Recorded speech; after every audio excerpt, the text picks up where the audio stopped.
Assalamualaikum warahmatullahi wabarakatuh.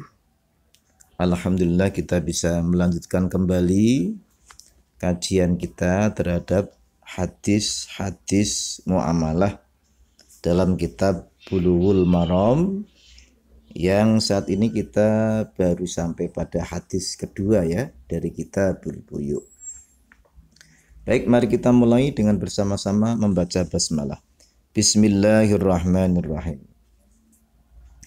Wa an Jabirin, dan dari sahabat Jabir bin Abdullah radhiyallahu an, annahu, bahwasanya Jabir sami'a mendengar Rasulullah sallallahu alaihi wasallam yaqulu, ya, bersabda, amal fathi, pada tahun Fath, bahwa dan tahun Fath bi Makkah, terjadi di Mekah. Jadi Jabir pernah mendengar Rasulullah SAW bersabda pada tahun Fath atau tahun penaklukan dan kemenangan Mekah. Ya. Hadis ini bukan pada saat hari penaklukan Mekah, tidak ya. Mungkin tahunnya masih sama tapi harinya berbeda, karena dalam riwayat-riwayat sejarah itu pada hari Fathul Makkah atau pada hari penaklukan Mekah itu Nabi tidak mensabdakan hadis yang redaksinya seperti ini ya. Mungkin tahunnya sama tapi harinya berbeda. Bagaimana sabda Nabi? Innallaha wa rasulahu, sesungguhnya Allah dan Rasulnya, harrama, mengharamkan. Harrama di sini bentuk fiilnya bentuk fiil mufrad ya. Bukan keduanya mengharamkan, tapi yang mengharamkan Allah ya. Karena Rasul ini ya ghalabah, ya ikut pada Allah. Harama, mengharamkan Allah, bai'al khamri, terhadap jual beli khamr, wal maitati, dan jual beli bangkai, al maitah bangkai, wal khinzir, dan babi ya, wal asnam, dan berhala-berhala. Di dalam hadis ini ya, objek yang diharamkan untuk diperjualbelikan di sini disebut ada 4, yaitu khamr, bangkai, khinzir, babi, dan berhala-berhala. Fakila, lalu Rasulullah ditanya, ya Rasulullah, ara'aita suhumal maitati, ya Rasulullah, apakah ya pendapat Anda ya, atau dalam sarah yang lain maksudnya akhbirna, berilah penjelasan kepada kami, suhumal maitati, tentang lemaknya bangkai ya. Bagaimana ya Rasulullah tentang keadaan lemaknya bangkai? Yang mana lemak bangkai ini fa innahu tutla biha as-sufunu ya. Karena biha, dengan lemak bangkai itu, fa innahu, maka sungguhnya dia ya, tutla, dicat, as-sufunu ya, kapal-kapal atau perahu-perahu ya. Karena minyak bangkai ini digunakan untuk mengecat perahu. Wa tudhanu biha al-juludu, dan digunakan minyak dengan si lemak bangkai tadi untuk al-juludu, meminyaki kulit ya, dijadikan minyak bagi kulit. Wa yastasbihu, dan menjadikan lampu ya, alias untuk menjadi bahan bakar lampu, biha, dengan lemak bangkai tersebut, an-nasu, manusia ya. Jadi Rasulullah ditanya, ya Rasulullah, bagaimana ya tentang keadaan lemak bangkai yang digunakan untuk mengecat perahu, untuk meminyaki kulit, dan untuk dijadikan bahan bakar lampu. Faqala, maka Rasul menjawab, la, jangan, atau la, tidak ya, tidak boleh ya. Huwa, hal itu, haramun, haram. Kata ganti huwa, hal itu, ini memang terjadi ikhtilaf ulama ya. Ada yang mengatakan bahwa huwa ini kembali pada ya, bai al-khamri dan seterusnya. Ya. Yang haram itu jual belinya. Alias kalau memanfaatkannya berarti boleh. Ya. Yang haram jual belinya. Berarti kalau memanfaatkannya boleh selama tidak diperjualbelikan. Tapi ada juga yang berpendapat huwa ini kembali pada suhumal maitah. Berarti yang haram pemanfaatannya. Kalau yang haram ini pemanfaatannya, berarti resiko atau dampaknya ini lebih fatal. Memanfaatkannya saja tidak boleh, apalagi memperjualbelikan. Ya. Nanti akan kita kaji dari sudut pandang pendapat-pendapat para fuqaha atau pendapat para imam-imam madhab. Tsumma qala, lalu bersabda Rasulullah sallallahu alaihi wasallam, Rasulullah bersabda, "Inda dzalika," ya, karena hal tersebut, ya, Rasulullah mengomentari ya tentang pertanyaan tersebut. Bagaimana sabda Rasulullah? Qatalallahu, ya, qatala membinasakan Allah membinasakan al-yahuda golongan Yahudi. Ya. Kenapa? Ya, innallaha, karena sesungguhnya Allah lamma harama, ketika mengharamkan alaihim kepada si golongan Yahudi itu suhumaha, akan lemaknya bangkai, ya, jamaluhu, maka mereka memproses, mengolah ya lemak bangkai tersebut. Dalam syarah hadis ini dijelaskan caranya mengolah itu dengan cara ya lemak bangkainya ya dilebur atau dicairkan ya, sehingga sudah tidak menjadi gajih atau lemak tapi sudah lebur, mungkin berbentuk cair seperti minyak ya. Thumma ba'u, maka lalu mereka menjual hasil olahan lemak bangkai tersebut. Fa'akalu, lalu mereka memakan atau menikmati samanahu, dari laba ya, laba harga jualnya si lemak bangkai tersebut. Muttafaqun alaih, hadis ini muttafaqun alaih. Muttafaqun alaih itu artinya hadis ini disepakati oleh Imam Bukhari dan Imam Muslim. Baik saudara sekalian, hadis ini sebetulnya memuat banyak sekali ya kandungan-kandungan hukum ini ya. Ya.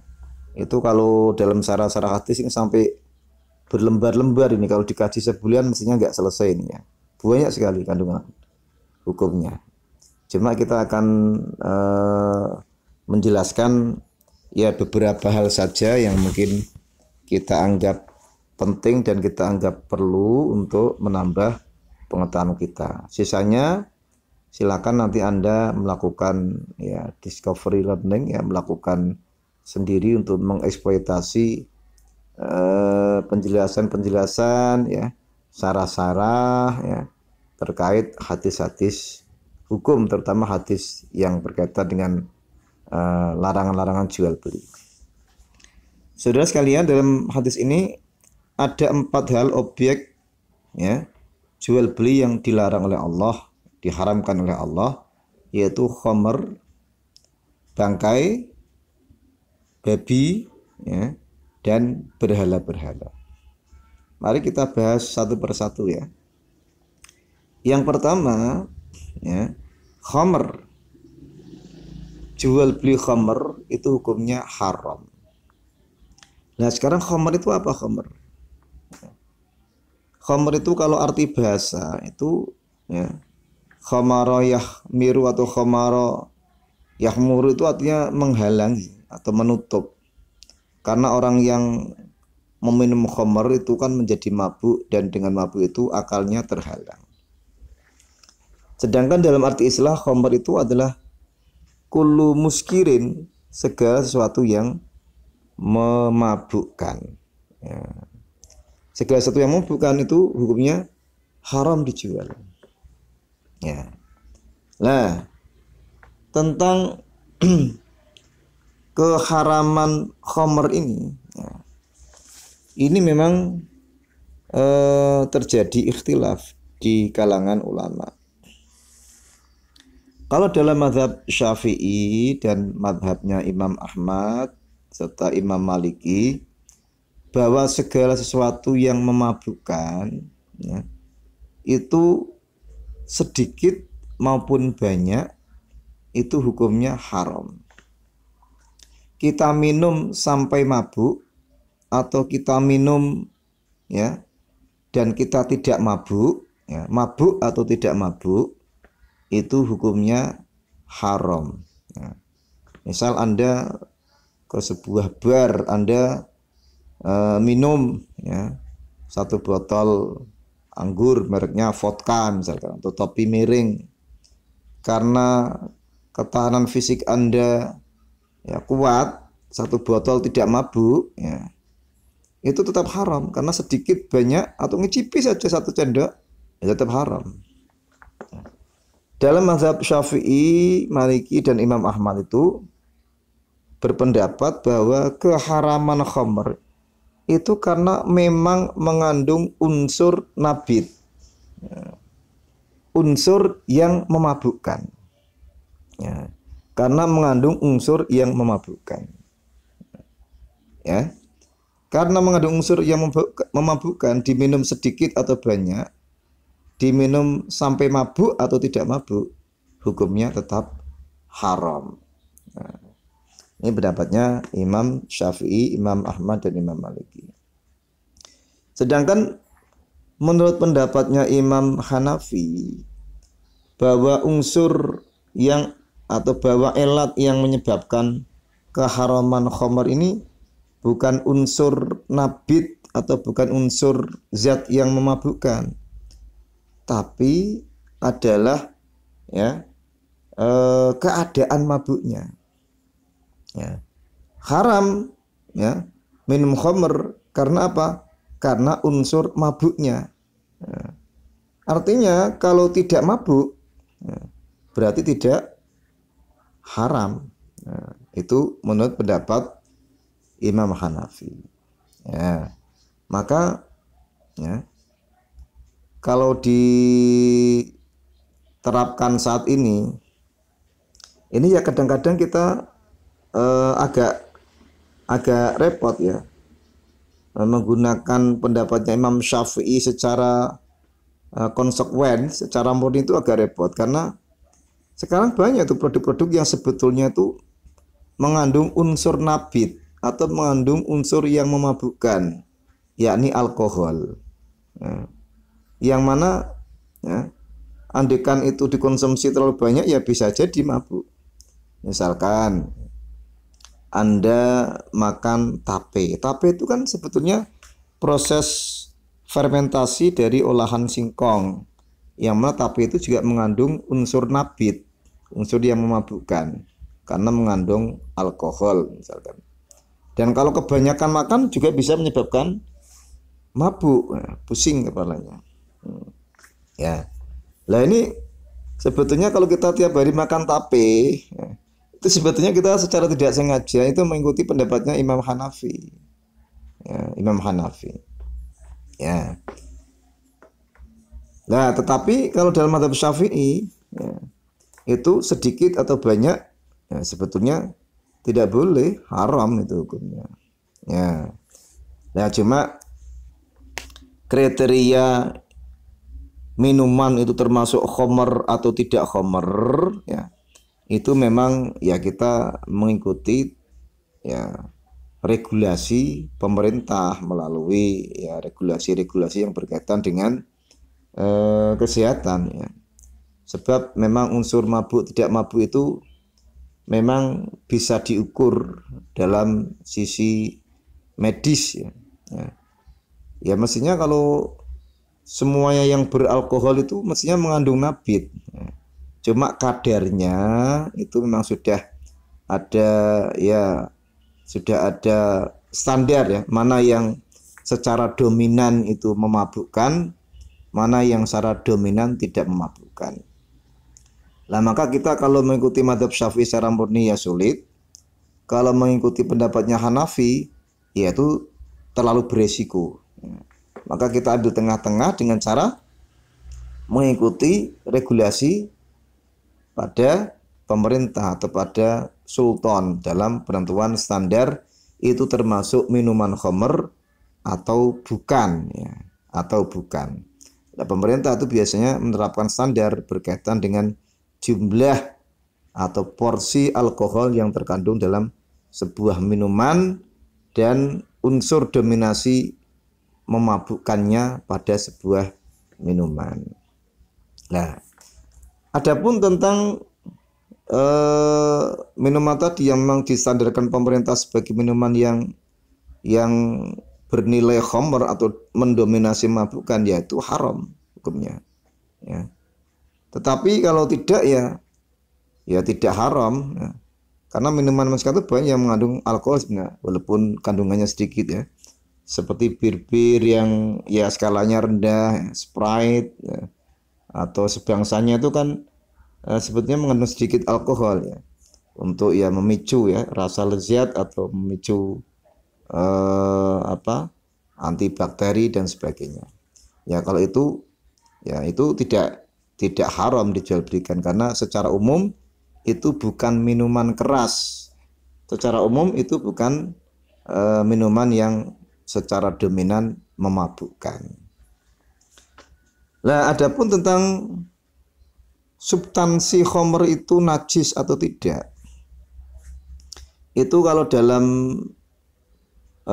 pendapat para ulama, jika khamr itu berbentuk cair, maka hukumnya najis.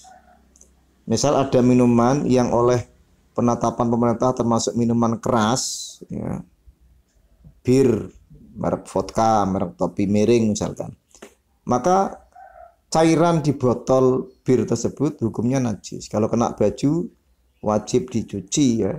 Kalau digunakan untuk sholat, sementara kita terkena cairan itu, sholatnya tidak sah. Tapi kalau berbentuk padat, sesuatu yang memabukkan berbentuk padat, ya, misalkan daun ganja ya, atau pil ekstasi dalam bentuk padat, itu hukumnya tidak najis. Kita sholat ngantongi pil ekstasi itu tidak najis ya. Mengkonsumsinya najis, menjual belikannya najis, menjual belikannya haram, mengkonsumsinya haram. Tapi bendanya itu tidak najis ya. Zat bendanya tidak najis, walaupun menjual belikannya haram karena termasuk khamr. Kenapa khamr? Karena memabukkan. Ya, itu sedikit hal yang berkaitan dengan khamr. Ya, memang dalam konteks kekinian ya, ini definisi khamr ini semakin meluas ya, semakin meluas ya.